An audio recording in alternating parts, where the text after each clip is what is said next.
அனைவருக்குமே வணக்கம். சற்று முன் கிடைத்திருக்கக்கூடிய ஒரு மிக மிக முக்கியமான செய்தி ஒன்று வெளியாகியுள்ளது. சற்று முன் பொன்முடியை வீடு புகுந்து தூக்கிய அமலாக்கத்துறை நீதிமன்றம் இறுதி தீர்ப்பு. இது மாதிரி பார்த்திங்கன்னா செய்திகள் வெளியே இருக்குது. ஏற்கனவே அமைச்சர் பொன்முடி அவர்கள் பார்த்திங்கன்னா சட்டத்துக்கு விரோதமான பண பரிமாற்ற வழக்கிலும் செம்மண் குவாரி வழக்கிலும் பார்த்திங்கன்னா வசமாக சிக்கி இவருக்கு நீதிமன்றம் ஏற்கனவே 7 ஆண்டு சிறை தண்டனை விதித்திருந்தது.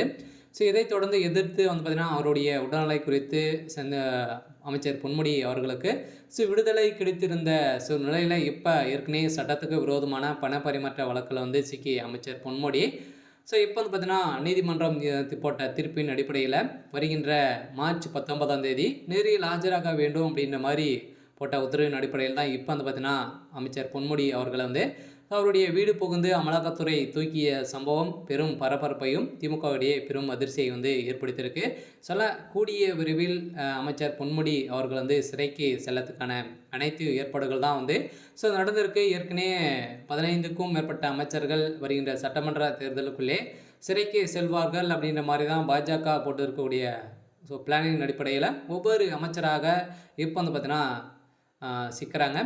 இதை பற்றி இந்த வீடியோவில் நம்ம முழுமையாக பார்க்கலாம். அதுக்கு முன்னாடி நம்ம சேனலுக்கு இப்போ தான் நீங்கள் முதல் முறையாக வந்திருக்கீங்க அப்படின்னா மறக்காமல் நம்மளுடைய சேனலை சப்ஸ்கிரைப் பண்ணி சப்போர்ட் பண்ணுங்கள்.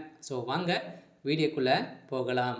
பார்த்திங்கன்னா ஏற்கனவே சட்டவிரோத பண பரிவர்த்தனை தொடர்பாக வழக்கில் அமைச்சர் பொன்முடி ஏற்கனவே சிக்கியிருந்தார். இது பார்த்திங்கன்னா வருகின்ற மார்ச் 19ஆம் தேதியில் ஆஜராக வேண்டும் என்று பொன்முடி சிக்கலை ஏற்படுத்தி உள்ளது. இதனால் திமுகவின் மூத்த தலைவர்களின் ஒருவர் பொன்முடி. இவர் முதல்வர் ஸ்டாலின் அமைச்சரவையில் அமைச்சராக உள்ளார். முதலில் உயர்கல்வித்துறை அமைச்சராக இருந்தார்.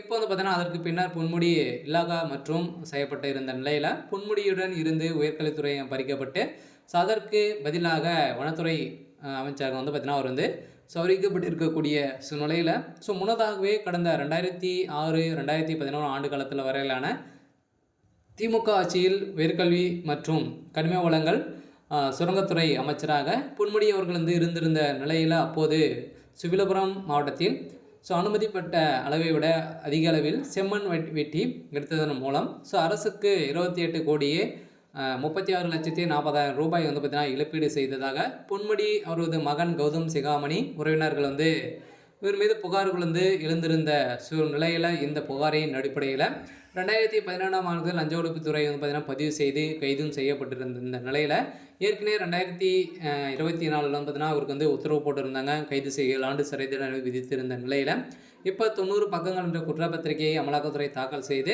இந்த வழக்கு சிபிஐ விசாரணை நீதிமன்றத்தில் விசாரணை வரபோது அமலாக்கத்துறை தரப்பில் கூடுதல் பத்திரிகையை மற்றும் 26 கூடுதல் ஆவணங்களை தாக்கல் செய்திருக்கக்கூடிய நிலையில் தான் வருகின்ற 19ஆம் தேதி இவருக்கு இறுதி தீர்ப்பு வழங்க போகிறாங்க.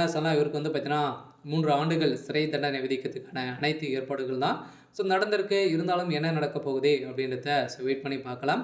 இது மாதிரி செய்திகளை தெரிஞ்சுக்கணும் அப்படின்னா மறக்காமல் நம்மளுடைய சேனலை சப்ஸ்கிரைப் பண்ணி சப்போர்ட் பண்ணுங்கள்.